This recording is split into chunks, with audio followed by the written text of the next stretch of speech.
우리 얘기 좀 하자. 시어머니의 차가운 목소리가 거실에 울려 퍼졌어요. 6명의 시댁 식구들이 저를 둘러싸고 앉아 있었습니다. 이혼 문제 말인데 순간 귀가 먹먹해졌어요. 10년간 헌신했는데 헌신짝처럼 버림받는 일단 용인의 그 아파트는 네가 가져가고 모두가 고개를 끄덕였어요. 마치 매번 명절마다 짜고 치던 고스톱판 같았죠. 그 아파트는 원래 제 돈으로 산 거라고 말했지만 아무도 듣지 않았어요. 좋아요, 어머니. 그런데 절차상으로 확인할 게 하나 있어요. 무슨 절차? 저는 떨리는 마음을 억누르고 차분하게 핸드폰을 꺼냈어요. 그리고 화면을 시어머니께 보여드렸습니다. 순간 거실이 조용해졌어요. 시어머니께서 화면을 뚫어져라 쳐다보시더니 얼굴이 새파랗게 변했습니다. 이게 뭐야? 그때 초인종이 울렸어요. 저는 처음으로 진짜 웃음을 지었습니다. 그동안 그들에게 너무나 보여주고 싶었거든요. 제가 어떤 준비를 해왔는지를. 안녕하세요. 저는 유정은이라고 합니다. 올해 40을 앞둔 평범한 주부죠. 아니, 평범했다고 해야 맞을 것 같네요. 제가 들려드릴 이야기는 작년 추석 때부터 시작됩니다. 2020 비년 9월 경기도 안양에 있는 시댁 이야기예요. 그날도 어김없이 새벽 5시에 일어났어요. 시어머니께서 명절 음식은 며느리 손맛이라고 하시거든요. 윤남분 어머니는 67살이시지만 아직도 집안일의 완벽을 요구하시는 분이에요. 부엌에 들어서자 찬바람이 손끝을 스쳤습니다. 가을 새벽의 공기는 유독 차가웠어요. 냉장고에서 꺼낸 배추는 어제 밤소금에 절여둔 거였죠. 손을 담갔을 때 소금기가 상처난 손가락을 찔렀습니다. 작은 신음이 새어나왔어요. 지난주 김장하다가 칼에 베인 상처였거든요. 반창고를 붙였지만 소금물이 스며들면서 욱신거렸습니다. 그래도 손을 멈출 수는 없었어요. 오늘은 추석이니까요. 전 부치는 냄새가 집안 가득 퍼져나갔습니다. 호박전, 동그랑땡, 명태전까지 기름이 튀어올라 팔에 빨간 점들이 생겼어요. 앞치마로 가렸지만 따가웠습니다. 9시쯤 되니까 남편 강준호 씨가 내려왔어요. 정형외과 원장인 오빠는 평소에도 늦게 일어나는 편이거든요. 고생 많네. 그게 전부였습니다. 커피 한 잔 타달라는 말도 없이 거실로 가더군요. 10시에 신우이 서연이가 도착했어요. 서연이는 요즘 유튜브로 꽤 유명해졌거든요. 구독자가 100만 명이 넘는다고 하더라고요. 언니 안녕하세요. 어머, 서연아 고생했어. 서연이는 명품 가방을 소파에 던지고는 바로 핸드폰을 꺼냈어요. 아마 영상 촬영용이었을 거예요. 오늘 추석 브이로그 찍어야 해서요. 시어머니께서 서연이를 보시며 환하게 웃었습니다. 우리 딸이 제일 예쁘다. 저는 주방에서 그 모습을 바라봤어요. 기름 냄새가 밴 앞치마를 두른 채로요. 정오가 되자 본격적인 차례가 시작됐습니다. 시댁 어른들이 오시고 시아버지의 형제분들까지 모이니까 20명이 넘더라고요. 정은아 접시 더 가져와. 정은아 국 끓여. 정은아 숟가락이 부족해. 저는 부엌과 식당을 오가며 뛰어다녔어요. 발뒤꿈치가 아팠지만 신경 쓸 겨를이 없었습니다. 차례가 끝나고 나서야 잠깐 숨을 돌릴 수 있었어요. 온 가족이 식탁에 둘러앉았습니다. 저도 맨 끝자리에 앉았죠. 준호야 병원 사업이 잘 되고 있다며 시아버지께서 만족스러운 표정으로 물으셨어요. 네 아버지, 올해 매출이 작년보다 30% 늘었습니다. 그래 역시 우리 아들이야. 시어머니께서도 자랑스러워 하셨어요. 그런데 이상했습니다. 병원 투자 계획을 세우고 부동산 담보대출을 정리하고 세무 관리까지 한 건 저였거든요. 하지만 아무도 그 얘기는 하지 않더라고요. 서연이는 어때? 유튜브로 돈 많이 벌지. 그럭저럭.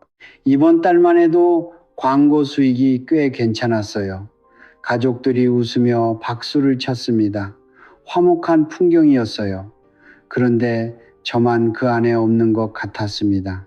그런데 정은이는 언제 소식 들려줄 거야? 갑자기 시댁 큰어머니께서 물으셨어요. 모든 시선이 저에게 향했습니다. 소식이요. 아이 말이야. 결혼한 지 벌써 몇 년인데 순간 숨이 막혔어요. 이 질문이 나올 줄 알았지만 여전히 당황스러웠습니다. 아직은.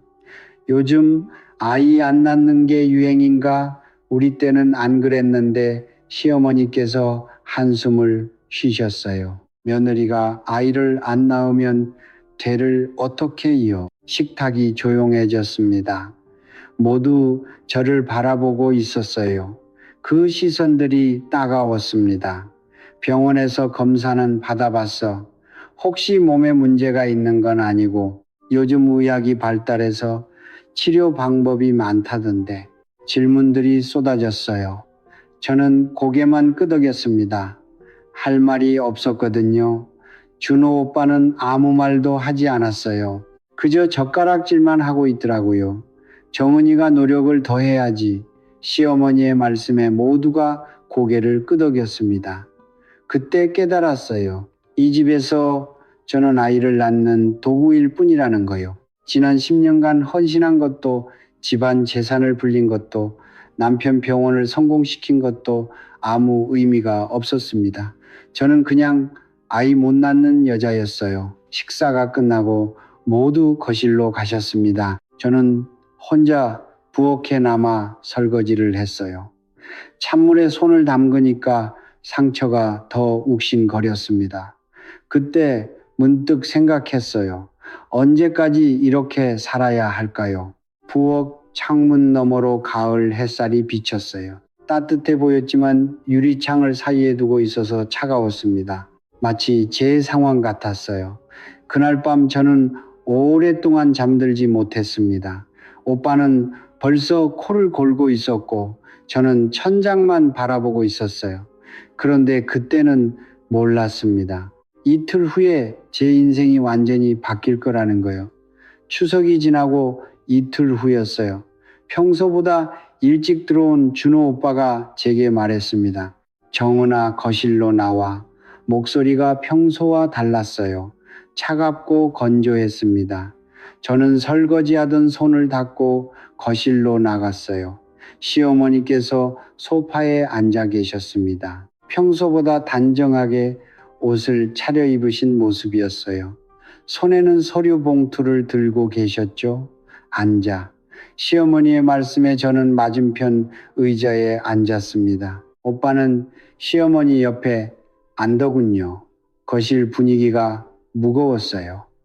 평소 틀어놓던 TV도 꺼져 있었고 창문 커튼도 반쯤 쳐져 있어서 어둡습니다. 정은아, 우리 이야기 좀 하자. 시어머니께서 서류 봉투를 테이블 위에 올려놓으셨어요. 봉투 모서리가 반듯하게 접혀 있는 걸 보니 미리 준비하신 것 같았습니다. 무슨 이야기인지. 이혼 이야기야. 순간 귀가 먹먹해졌어요. 오빠는 저를 보지도 않고 창밖만 바라보고 있었습니다. 갑자기 무슨 갑자기가 아니야. 우리도 충분히 기다렸어. 시어머니의 목소리는 단호했어요. 마치 이미 결정된 일을 통보하는 것 같았습니다. 아이가 없으면 이 집안에 무슨 의미가 있겠어. 준호도 40이 넘었는데 가슴이 쿵 내려앉았어요. 추석날 그 말들이 진짜였구나 싶었습니다. 어머니, 저희가 더 노력해보면, 노력으로 되는 일이었으면 벌써 됐겠지. 그때 오빠가 처음으로 입을 열었어요. 정은아, 미안해. 하지만 이게 우리 모두를 위한 길이야. 우리 모두요. 너도 새로운 시작을 할 수 있잖아. 새로운 시작이라니. 마치 제가 원하기라도 하는 것처럼 말하더군요. 시어머니께서 서류 봉투를 열어 종이를 꺼내셨어요. 이혼 합의서였습니다. 이미 준호 오빠의 서명이 되어 있었어요. 여기 보면 조건이 다 나와 있어. 아파트 한 채는 네가 가져가고 아파트요. 용인에 있는 그 아파트 말이야. 3억 정도 하지 않나? 저는 그 말을 듣고 웃음이 나왔어요. 그 아파트 이야기였군요. 어머니, 그 아파트는. 그리고 위자료는 따로 요구하지 마. 아파트만으로도 충분하잖아. 어머니, 잠깐만요. 저는 손을 들어 말을 막았습니다. 그런데 그때 현관문이 열리는 소리가 났어요. 서연이가 들어왔습니다. 평소보다 일찍 온 것 같았어요. 언니, 안녕하세요. 어머니도. 서연이는 거실 분위기를 보더니 조금 당황한 표정을 지었어요. 무슨 일이에요? 서연아, 잘 왔네. 너도 들어야 할 얘기야. 시어머니께서 서연이를 부르셨어요. 서연이는 우리 맞은편 소파에 앉았습니다. 오빠랑 언니가 이혼하기로 해서. 서연이도 깜짝 놀랐어요. 그런데 잠시 후 고개를 끄덕이더군요. 아, 그래요? 그럴 수밖에 없겠네요. 그럴 수밖에 없다니. 모두가 이미 알고 있었던 일인 것 같았어요. 그런데 언니 조건은 어떻게 되는 거예요? 아파트 한 채 주기로 했어. 아, 용인의 그 아파트요. 괜찮네요. 서연이의 반응도 차가웠어요. 마치 남의 일 보듯 하더군요. 저는 그 순간 깨달았어요. 이 모든 게 이미 정해진 각본이었다는 거예요. 추석 때 아이 이야기도 오늘 이혼 통보도 모두요. 어머니 그 아파트 말씀인데요. 그건 제가 결혼 전에 제 돈으로 산 거예요. 거실이 조용해졌어요.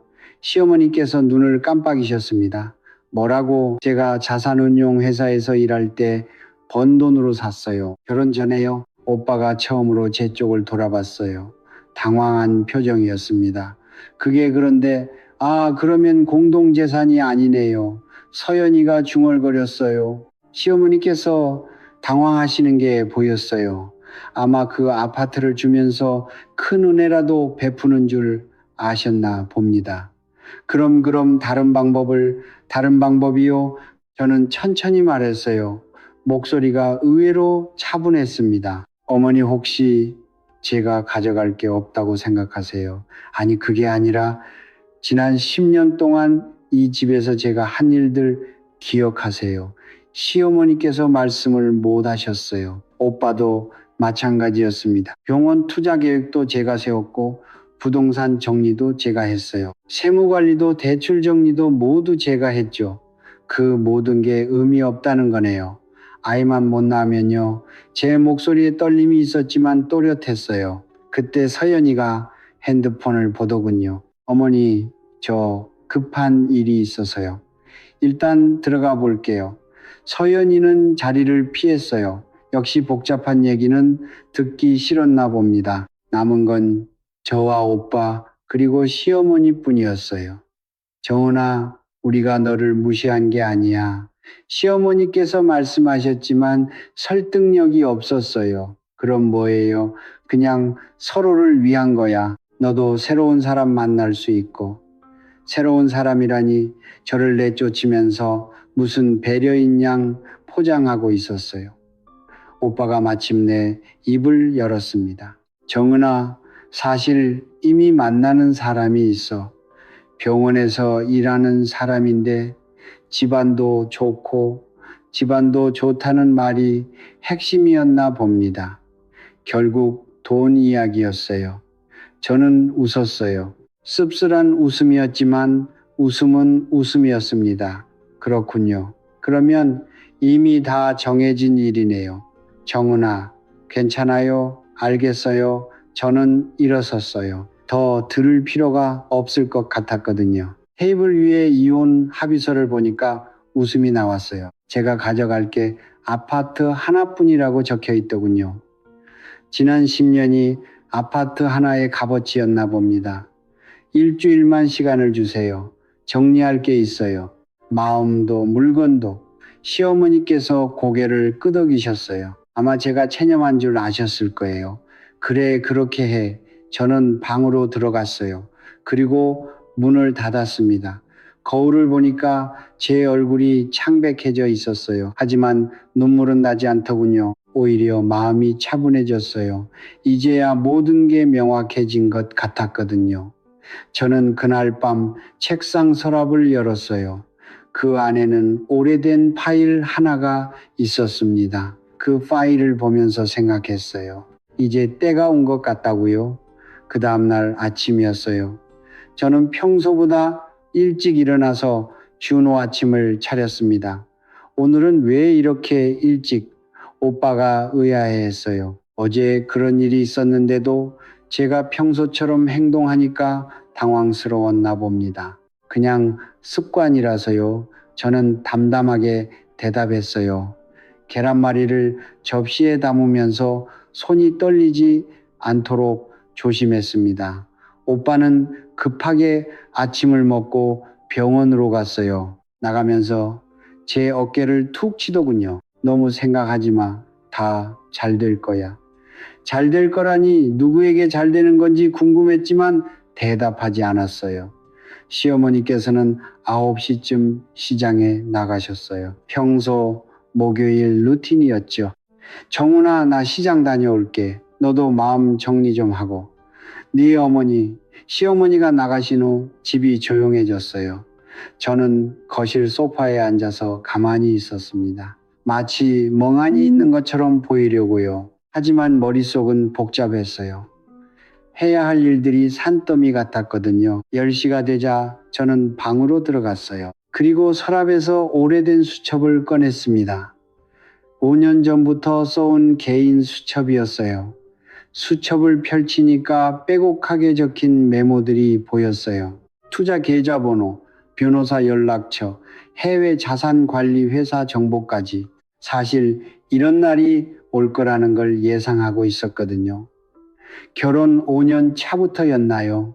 시어머니의 시선이 달라지기 시작했을 때부터요. 첫 번째로 전화를 건 곳은 김성민 변호사 사무실이었어요. 학교 선배인 그는 이혼 전문 변호사였습니다.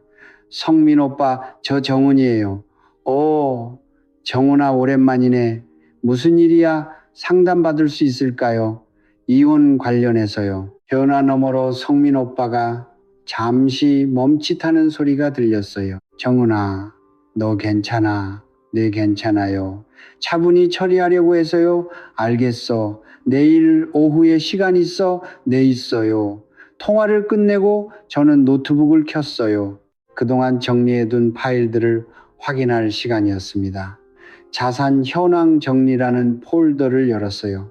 그 안에는 지난 10년간의 모든 금융거래 내역이 있었습니다. 결혼 당시 제가 가져온 자산은 15억 정도였어요. 아파트 한 채와 주식, 예금까지 합쳐서요. 그런데 지금은 어떻게 되었을까요? 파일을 하나씩 열어보니까 현재 시댁 명의로 된 자산이 35억 정도 되었어요. 준호 오빠 병원 성공과 부동산 투자로 불어난 거였죠.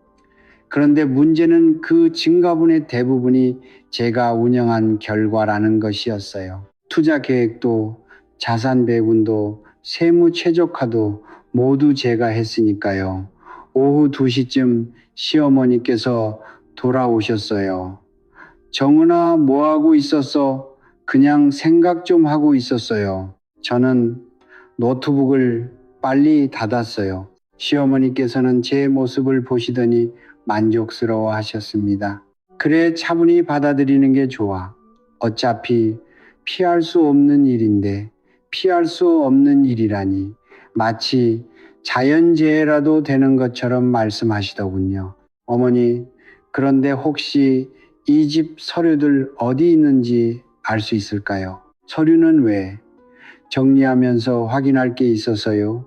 시어머니께서 잠시 고민하시더니 말씀하셨어요. 서재 파일 캐비닛에 있어. 필요한 거 있으면 다 가져가. 너무 쉽게 허락해 주셨어요. 아마 제가 별 생각 없이 묻는다고 생각하셨나 봅니다. 저녁 시간에 준호가 돌아왔어요. 평소보다 기분이 좋아 보였어요. 정은아, 오늘은 어땠어? 그냥 평범했어요.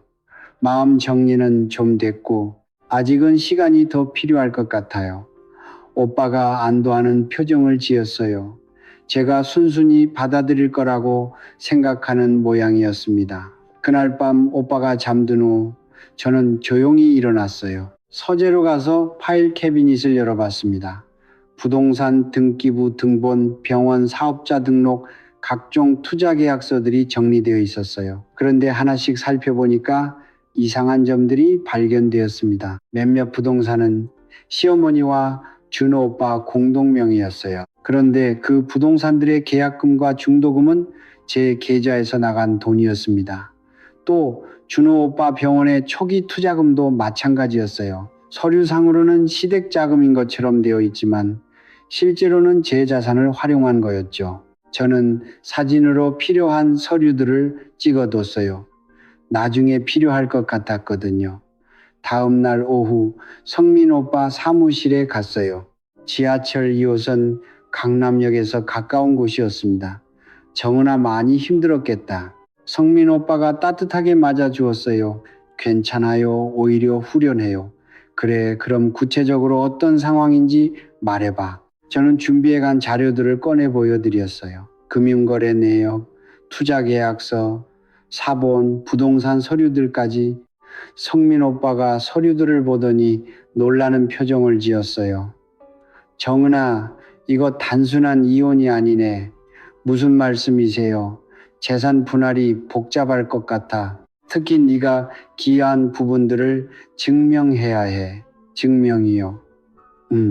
결혼 생활 중에 네가 한 일들, 투자 결정, 자산 관리 등을 객관적으로 입증해야 한다고 성민 오빠가 계산기를 두드리더니 말했어요. 대략적으로 봐도 네 기여분이 상당할 것 같은데 이혼 합의서에 나온 조건은 말이 안 돼.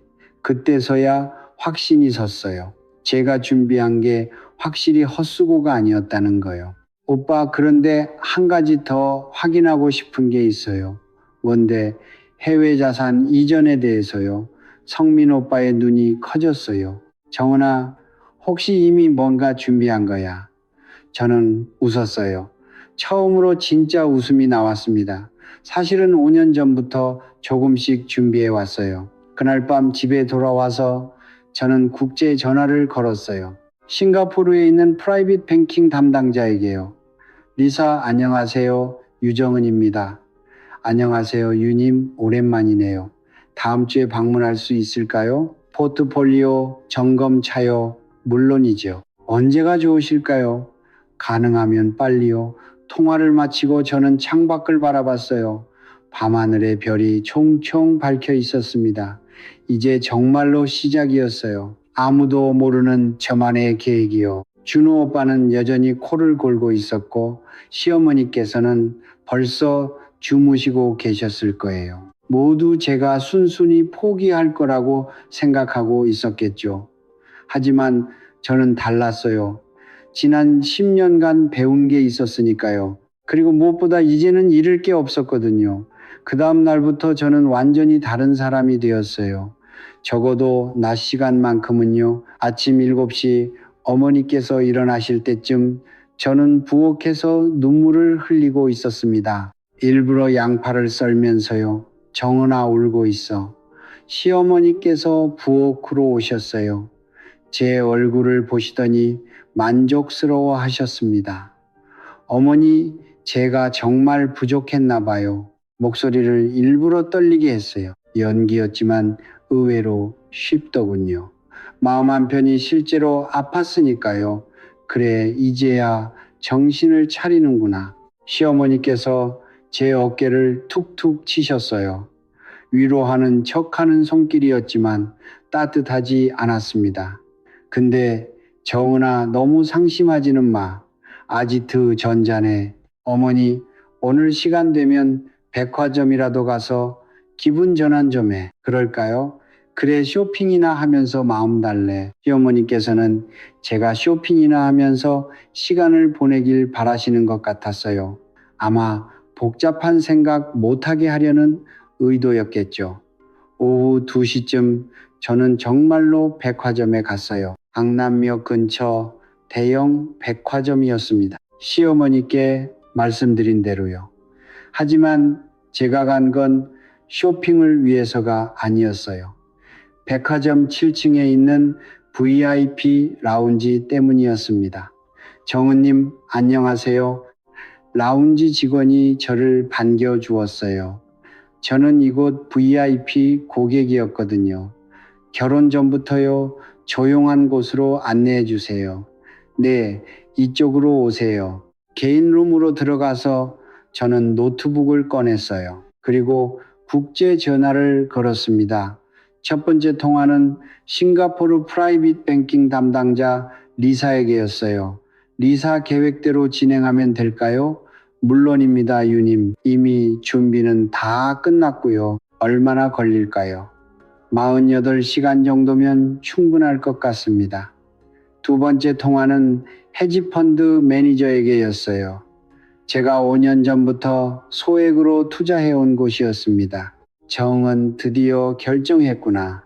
네 데이비드, 이번 주 안으로 실행해 주세요. 알겠어. 네가 기다린 만큼 좋은 결과 있을 거야. 통화를 마치고 저는 커피를 주문했어요. 아메리카노 한 잔을 마시면서 창밖을 바라봤습니다. 거리에는 사람들이 분주하게 오가고 있었어요. 모두 각자의 삶을 살아가고 있었죠.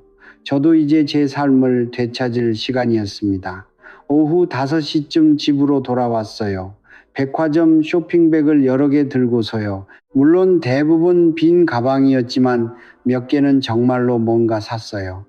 연기를 위해서요. 어머, 정은아, 쇼핑 많이 했네. 시어머니께서 제 쇼핑백들을 보시며 웃으셨어요. 내 기분 전환 좀 하려고요. 그래, 그렇게 해야지. 우울해하고 있으면 안 돼. 저는 가방들을 들고 방으로 들어갔어요. 그리고 문을 닫은 후 깊게 숨을 쉬었습니다. 거울을 보니까 제 얼굴이 창백했어요. 연기하는 것도 생각보다 힘들더군요. 저녁 시간에 준호 오빠가 돌아왔어요. 평소보다 늦었습니다. 오늘 수술이 길어져서 오빠는 피곤해 보였어요. 하지만 제 눈에는 다르게 보였습니다. 죄책감 때문에 피곤한 게 아닐까 싶었거든요. 오빠, 저 오늘 쇼핑하고 왔어요. 그래, 뭐 샀는데. 옷이랑 신발이랑. 오빠가 제 얼굴을 자세히 들여다봤어요. 좀 나아 보이네. 어제보다. 네, 조금씩 받아들이려고 해요. 오빠가 안도하는 표정을 지었어요. 제가 순순히 포기할 거라고 생각하는 모양이었습니다. 그날 밤 10시쯤 모두 잠든 후에 진짜 일이 시작됐어요. 저는 조용히 서재로 갔어요. 그리고 책장 뒤편에 숨겨둔 파일함을 꺼냈습니다.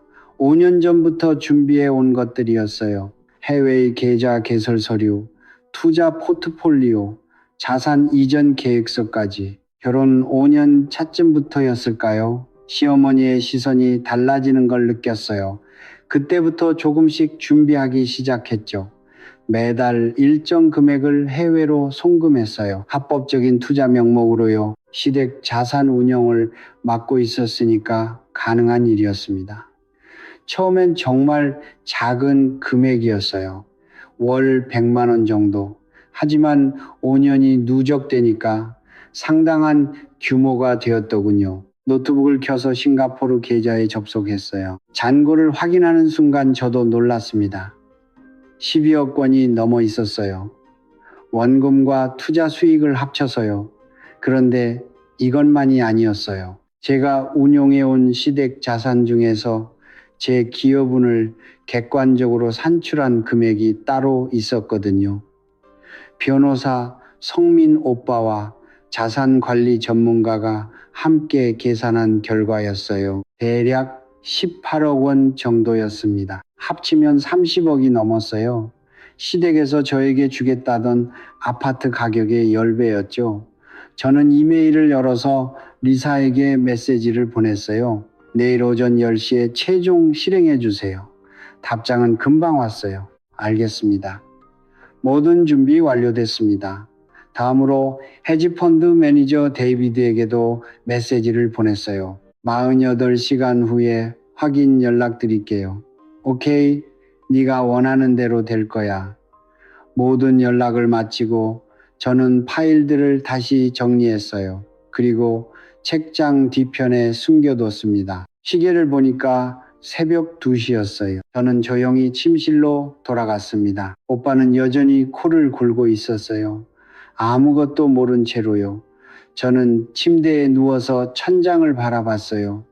내일부터는 정말 달라질 거였습니다. 그때까지만 해도 시댁 식구들은 제가 체념하고 있다고 생각했겠죠. 매일 울면서 쇼핑이나 다니는 불쌍한 여자라고요. 하지만 제가 진짜로 한 일은 따로 있었어요. 지난 5년간 치밀하게 준비해온 계획을 실행하는 것이었죠. 내일 아침에도 저는 부엌에서 양파를 썰며 울 거였어요. 시어머니께서 보시라고요. 그리고 오후에는 또 백화점에 갈 거였어요. VIP 라운지에서 마지막 점검을 위해서요. 모든 게 끝나면 그제서야 진짜 제 모습을 보여드릴 생각이었어요. 그날 밤 저는 처음으로 깊게 잠들었어요. 마음이 편했거든요. 드디어 때가 왔다는 생각이에요. 일주일이라고 했지만 실제로는 엿새 만에 끝났어요. 그날은 금요일 오후였습니다. 시어머니께서 거실 테이블 위에 이혼 합의서를 펼쳐 놓으셨어요. 준호 오빠도 일찍 퇴근해서 옆에 앉아 있었고요. 자, 정은아, 이제 서명만 하면 돼. 시어머니의 목소리는 차분했어요. 마치 집안의 큰일을 해결하는 것처럼 말씀하셨습니다. 저는 의자에 앉아서 합의서를 들여다봤어요. 제가 가져갈 건 용인에 있는 아파트 한 채뿐이었습니다. 3억 원 정도의 가치라고 적혀 있더군요. 그때 문득 5년 전 일이 떠올랐어요. 제가 처음으로 해외 송금을 했던 날이었습니다. 그날도 이렇게 거실에 앉아 있었어요. 시어머니께서 며느리는 집안 재산 관리를 잘해야 한다고 말씀하시면서 통장들을 제게 건네주셨죠. 정은아, 이제부터 네가 맡아라. 똑똑하게 굴려서 불려야 해. 그때는 기뻤어요.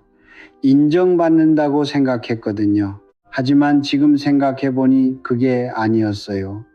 그저 일을 시킨 것뿐이었습니다. 정은아, 왜 가만히 있어? 서명해. 시어머니의 목소리에 현실로 돌아왔어요. 저는 펜을 들었습니다. 어머니, 그런데 절차상 확인할 게 있어요. 절차, 네. 제 계좌 잔고 확인이요. 시어머니께서 눈썹을 찌푸리셨어요. 그게 왜 필요해? 혹시나 해서요. 나중에 문제되면 안 되니까. 저는 핸드폰을 꺼내서 은행 앱을 열었어요. 그리고 화면을 시어머니께 보여드렸습니다. 잔고는 190원이었어요. 시어머니께서 화면을 자세히 들여다보셨어요. 처음에는 잘못 본 줄 아셨나 봅니다. 이게 뭐야? 제 계좌 잔고예요. 준호 오빠도 화면을 봤어요. 얼굴이 하얘졌습니다. 정은아, 이게 무슨... 그때 시어머니께서 비명을 지르셨어요. 돈이 어디 갔어? 목소리가 집안을 울렸어요. 시어머니께서 손을 떨며 제 핸드폰을 다시 보셨습니다. 35억이 있었는데 190원이라고. 네, 맞아요. 마음이 이상하게 편했습니다. 문득 어렸을 때 일이 생각났어요. 초등학교 때였는데 반 친구들이 제 그림을 비웃었던 날이었습니다. 저는 울지 않고 조용히 앉아 있었어요. 그때도 지금처럼 마음이 차분했었죠. 너 뭔 짓을 한 거야? 시어머니께서 소리쳤어요. 얼굴이 새빨갛게 달아올랐습니다. 아무것도 안 했어요. 그냥 제 돈을 제 마음대로 한 것뿐이에요. 제 돈이라고 그게 다 우리 집 돈이야. 아니에요, 어머니. 저는 핸드폰을 다시 꺼냈어요. 그리고 다른 화면을 보여드렸습니다. 계정은 제 명의예요. 저는 그냥 주부입니다. 시어머니께서 제 핸드폰을 빼앗으려고 하셨어요. 그런데 갑자기 비틀거리시더군요. 시어머니께서 소파에 주저앉으셨어요. 숨을 헐떡이시면서 가슴을 움켜쥐셨어요. 준호 오빠가 달려가서 시어머니를 부축했어요. 그때 초인종이 울렸어요. 저는 일어나서 문을 열었습니다. 정장을 입은 남자 2명이 서 있었어요. 국세청 조사관입니다. 강준호 씨 계신가요? 네, 잠깐만요. 저는 거실로 돌아가서 말했어요.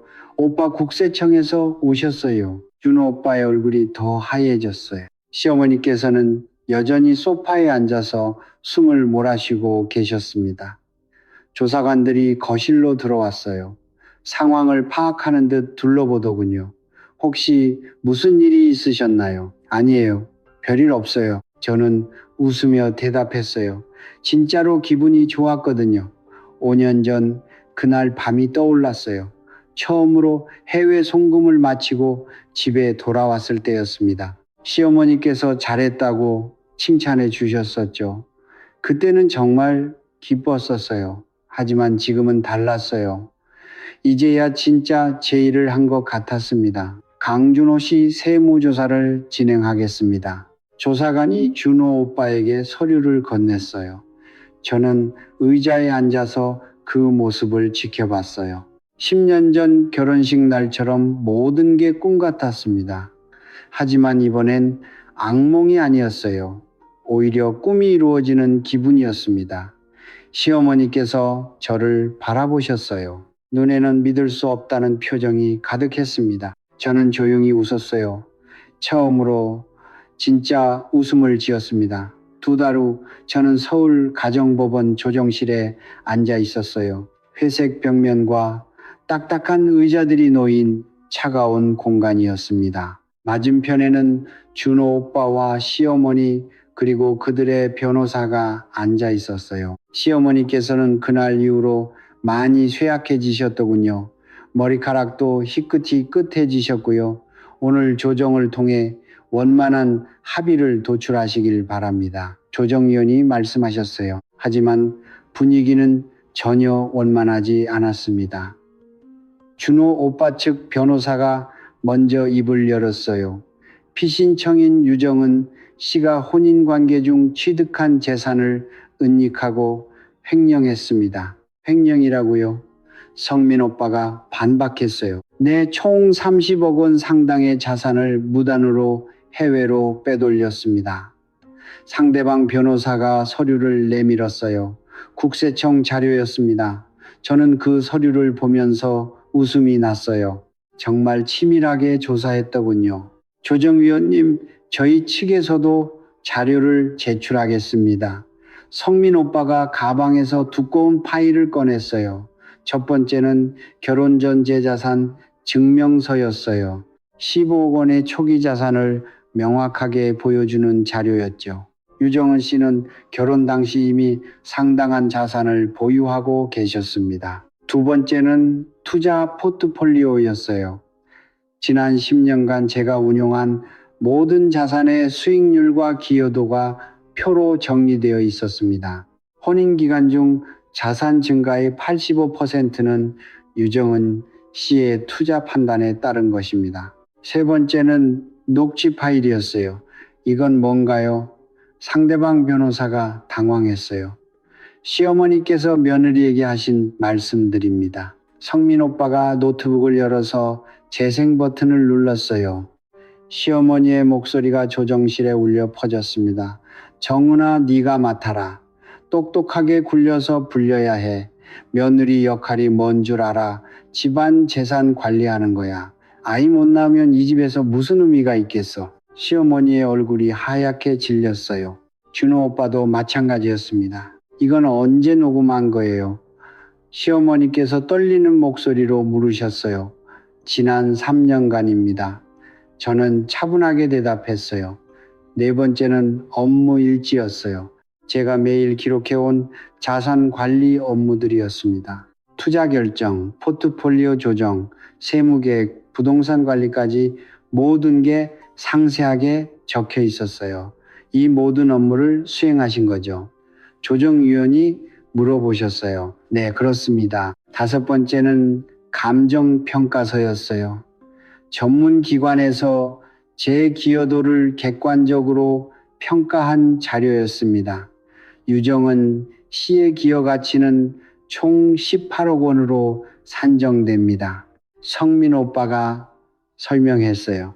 이는 일반적인 자산관리 수수료 기준으로 산출한 것입니다. 상대방 변호사가 반박했어요.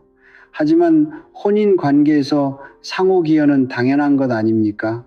그때 저는 처음으로 직접 입을 열었어요. 조정위원님 말씀드릴 게 있습니다. 네 말씀해 보세요. 저는 10년간 무급으로 일했어요. 하루도 쉬지 않고요. 목소리가 떨리지 않았어요. 오히려 명확했습니다. 그런데 이혼하자고 하면서 아파트 한 채만 주겠다고 했어요. 제가 번 돈으로 산 아파트를요. 조정실이 조용해졌어요. 이건 이혼이 아니에요. 해고예요. 준호 오빠가 고개를 들었어요. 처음으로 제 눈을 마주 봤습니다. 정은아, 그래서 임금을 정산받는 겁니다. 그 한마디에 모든 게 정리되었어요. 조정위원께서 서류들을 다시 살펴보셨어요. 한참을 검토하시더군요. 유정은 씨 해외 자산 이전은 언제부터 시작하신 건가요? 5년 전부터입니다. 그 이유는 무엇인지요? 저는 잠시 생각했어요. 정확한 순간을 떠올려 보려고요. 시어머니께서 아이 없는 며느리는 의미 없다고 처음 말씀하신 날부터요. 시어머니께서 고개를 떨구셨어요. 그때부터 준비했어요. 언젠가는 이런 날이 올 거라고 생각했거든요. 조정위원께서 고개를 끄덕이셨어요. 상당히 체계적으로 준비하신 것 같군요. 네, 저는 원래 자산운용 전문가였으니까요. 상대방 변호사가 마지막으로 반박했어요. 하지만 해외 송금에는 신고 의무가 모두 합법적으로 신고하고 진행했습니다. 성민 오빠가 또 다른 서류를 제출했어요. 한국은행 외환거래 신고서들이었습니다. 투자 목적 송금으로 정식 신고되었습니다. 조정위원께서 서류를 확인하시더니 말씀하셨어요. 특별한 문제가 없어 보이네요. 그때 준호 오빠가 갑자기 일어났어요. 잠깐만요. 그럼 제가 바보라는 얘기예요. 앉으세요, 강준호 씨. 조정위원께서 단호하게 말씀하셨어요. 10년간 아내가 벌어준 돈으로 살면서 이제 와서 횡령이라고 하는 게 맞나요? 성민 오빠의 질문에 준호 오빠는 대답하지 못했어요. 조정이 끝났을 때 결과는 명확했어요. 제가 가져간 30억 원은 모두 정당한 몫이라는 것이었습니다. 복도에서 준호 오빠가 저를 불렀어요. 정은아, 정말 이래야겠어. 무슨 말이에요? 우리 다시 시작할 수는 없을까? 저는 그 말을 듣고 웃었어요. 하지만 따뜻한 웃음은 아니었습니다. 오빠 이미 끝났어요. 그리고 새로운 분이 계시잖아요. 준호 오빠의 얼굴이 붉어졌어요. 들킨 게 부끄러운 모양이었습니다. 저는 법원을 나서면서 깊게 숨을 쉬었어요. 가을 하늘이 높고 맑았습니다. 하지만 아직 끝난 게 아니었어요. 이제부터가 진짜 시작이었거든요. 핸드폰이 울렸어요. 성민 오빠였습니다. 정원아, 축하해. 완전 승리야. 고마워요, 오빠. 그런데 조심해야 할 게 있어. 뭔가요? 걔들이 가만히 있을 것 같지 않아. 뭔가 더 꾸밀지도 몰라. 저는 고개를 끄덕였어요. 예상했던 일이었습니다. 하지만 두렵지 않았어요. 이제는 제가 준비된 사람이었으니까요. 성민 오빠의 경고는 맞았어요. 조정이 끝난 지 일주일도 안 되어서 첫 번째 후폭풍이 왔습니다. 준호 오빠의 병원에 대한 세무조사가 본격화된 거였어요. 국세청에서는 지난 5년간의 모든 장부를 들여다봤습니다. 문제는 생각보다 심각했어요. 병원 수입을 과소 신고한 부분들이 발견됐거든요. 그동안 시어머니께서 세금 아끼려면 이렇게 해야 한다며 지시하신 것들이었죠. 저는 그때마다 이건 위험할 것 같다고 말씀드렸었어요. 하지만 시어머니께서는 네가 뭘 안다고라며 무시하셨죠. 이제 그 결과가 나온 거였어요. 추징 세금만 12억 원이었습니다. 여기에 가산세까지 합치면 18억을 넘었어요. 병원년 매출의 2배가 넘는 금액이었죠. 준호 오빠는 변호사를 고용해서 이의 제기를 했지만 소용없었어요. 증거가 너무 명확했거든요. 더 큰 문제는 언론에서 이 사건을 다루기 시작한 것이었어요. 유명 정형외과 원장 탈세 혐의로 조사받아 10년간 아내의 노동력 착취 후 이혼 시도한 의사, 기사 제목들이 자극적이었어요. 특히 온라인에서는 더 직설적이었죠. 며느리를 노예처럼 부리다 역관광당한 시댁, 아이 못 낳는다고 쫓아내려다 30억 날린 가족. 댓글들도 대부분 제 편이었어요. 속 시원하다. 바보들이 자업자득이지. 며느리가 너무 착했네. 하지만 저는 기뻐하지 않았어요. 원했던 건 복수가 아니라 인정이었거든요. 두 번째 후폭풍은 서연이에게 왔어요. 유튜버로 활동하던 서연이의 채널에도 영향이 미쳤거든요. 구독자들이 언니한테 그렇게 했으면서 지금도 영상 찍냐며 비난 댓글을 달기 시작했어요. 광고주들도 하나둘씩 떠났어요. 브랜드 이미지에 안 좋다는 이유였죠. 서연이는 결국 활동을 중단했어요. 한 달 전까지만 해도 100만 구독자였는데 순식간에 반토막이 났거든요. 언니 때문에 내 인생이 망가졌어요. 서연이가 제게 전화를 걸어와서 울면서 말했어요. 그런 의도는 아니었는데 그럼 뭐예요? 언니가 조용히 나갔으면 우리 가족 다 평화로웠을 텐데. 전화를 끊고 저는 씁쓸했어요. 여전히 제가 문제라고 생각하는 거였어요. 세 번째 후폭풍은 시댁 전체에 왔어요. 추징세금과 가산세를 내기 위해서는 부동산을 처분해야 했거든요. 안양의 그 큰 집도 강남의 상가 건물도 모두 매물로 나왔어요. 부동산 중개업소에서 급매물이라는 딱지를 붙였죠. 그러니까 시세보다 싸게 팔릴 수밖에 없었어요. 시어머니께서는 하루아침에 집도 잃고 재산도 잃으셨어요. 73살에 가까운 나이에 원룸으로 이사를 하셔야 했죠. 그때서야 후회하기 시작하셨나 봐요. 지인들을 통해서 제게 연락이 왔거든요. 정은이한테 미안하다고 전해줘. 다시 한번 생각해달라고. 하지만 저는 만나지 않았어요. 이미 돌이킬 수 없는 강을 건넜으니까요. 준호 오빠의 상황은 더 심각했어요. 탈세 문제로 의료인 협회에서 징계를 받았거든요. 1년간 진료 정지였어요. 사실상 의사 생명이 끝난 거나 마찬가지였죠. 병원도 문을 닫아야 했어요. 직원들은 모두 해고됐고 환자들은 다른 병원으로 옮겨갔어요. 그 과정에서 준호 오빠의 내연녀 이야기도 세상에 알려졌어요. 병원 직원이었던 이채린이라는 여자 말이에요. 재벌가 딸이라고 했던 그 여자는 사실 재벌가 직원의 딸이었어요. 격리부에서 일하는 아버지를 둔 평범한 집안이었죠. 준호 오빠가 지위를 과시하려고 부풀려서 말한 거였던 거예요. 이채리는 준호 오빠가 의사 면허를 잃자마자 바로 연락을 끊었어요. 가족을 위해서라는 이유를 대면서요. 결국 준호 오빠는 혼자가 되었어요. 아내도 애인도 병원도 돈도 모두 잃었죠.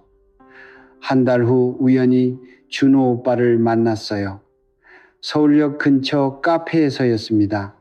많이 초라해져 있었어요. 정장 대신 평범한 캐주얼 옷을 입고 있었고 얼굴도 많이 여위어 있었죠. 안녕하세요. 저는 정중하게 인사했어요. 이미 남이었으니까요. 미안해. 정말 미안해. 괜찮아요. 아니야. 괜찮지 않아. 내가 너무 바보였어. 준호 오빠가 고개를 떨궜어요. 그때 너 말을 들었어야 했는데 이미 지난 일이에요. 저는 담담하게 대답했어요. 미워하지도 않았고 안타깝지도 않았어요. 그냥 남의 일 같았죠. 오빠 저 이제 한국 떠나요. 뭐 싱가포르로 이민 가려고요. 준호 오빠의 눈이 커졌어요. 정말 네 이미 준비 다 끝났어요. 사실이었어요. 지난 한 달 동안 이민 준비를 하고 있었거든요. 투자 이민 자격도 충분했고 현지에 사업체도 설립해뒀어요. 언제? 다음 주에요. 그럼 다시는 못 보는 거야. 아마도요, 준호 오빠가 한참 동안 말없이 앉아 있었어요. 그러다가 조용히 말했죠. 행복하게 살아.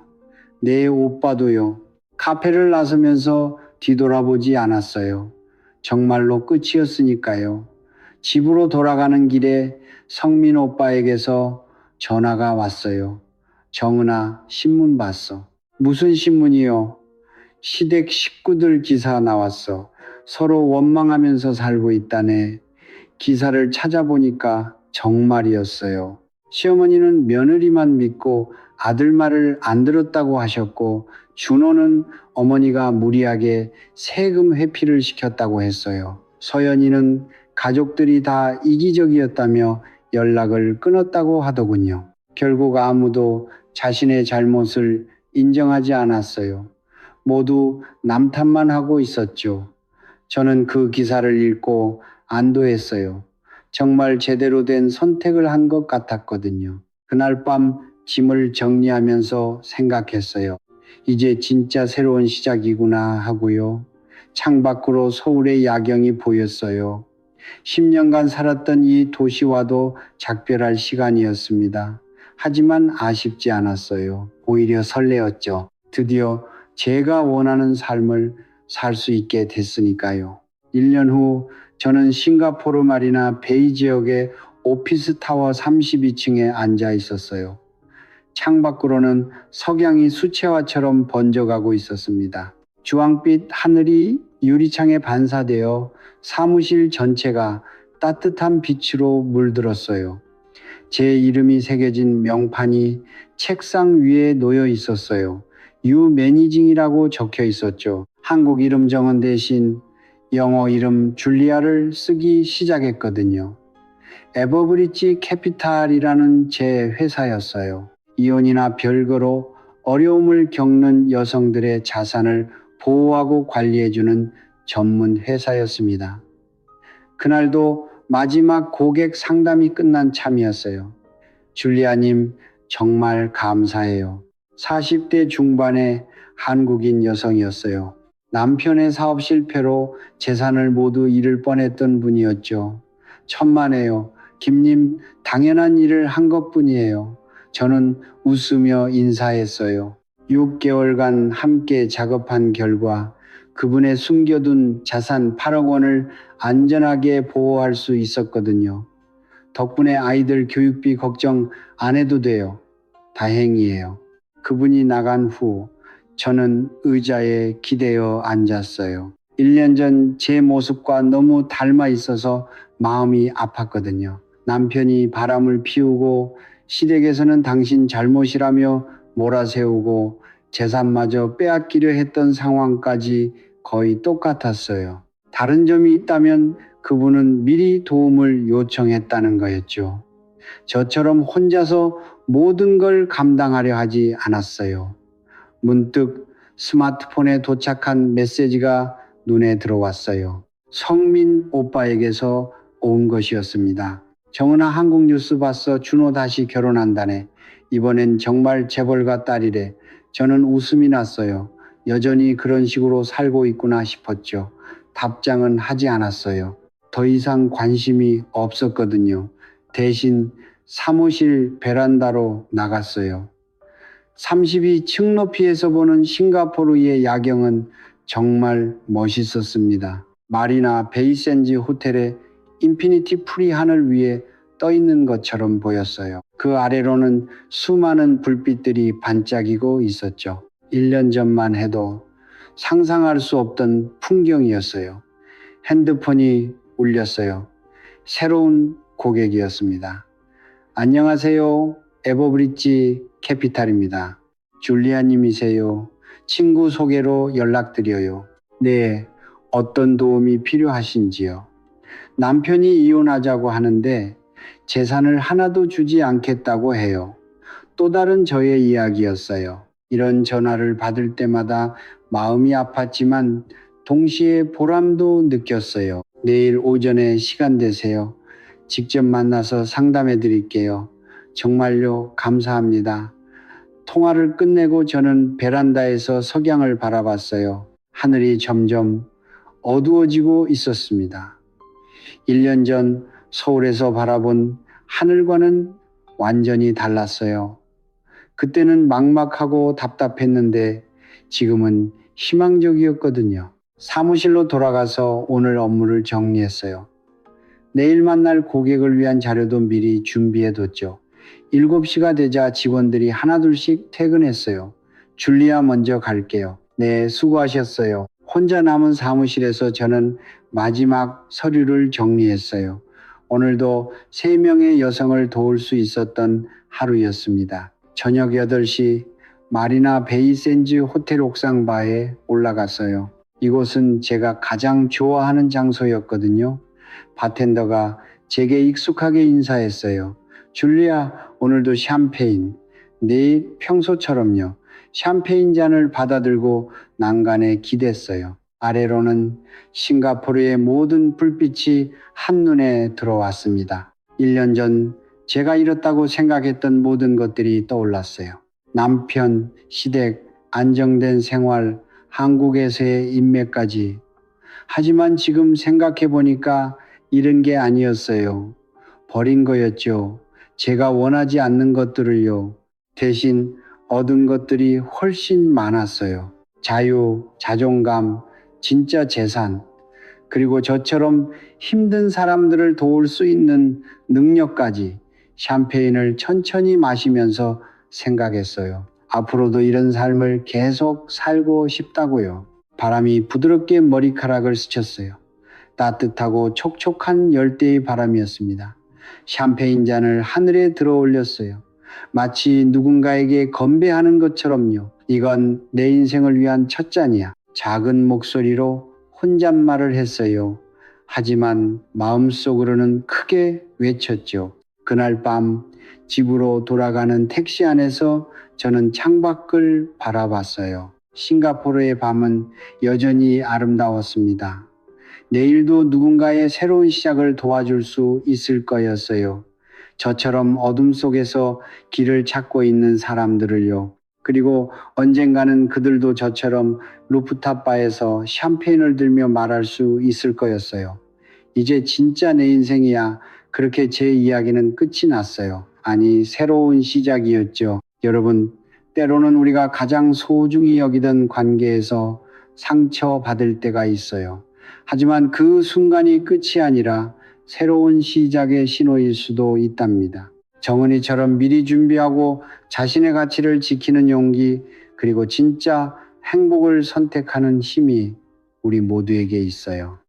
힘든 시간을 보내고 계신 분들께 이 이야기가 작은 희망이 되었으면 좋겠어요. 오늘 영상이 작은 위로가 되었다면 좋겠습니다. 댓글로 여러분의 이야기도 들려주세요. 그럼 다음에도 더 좋은 이야기로 찾아뵙겠습니다.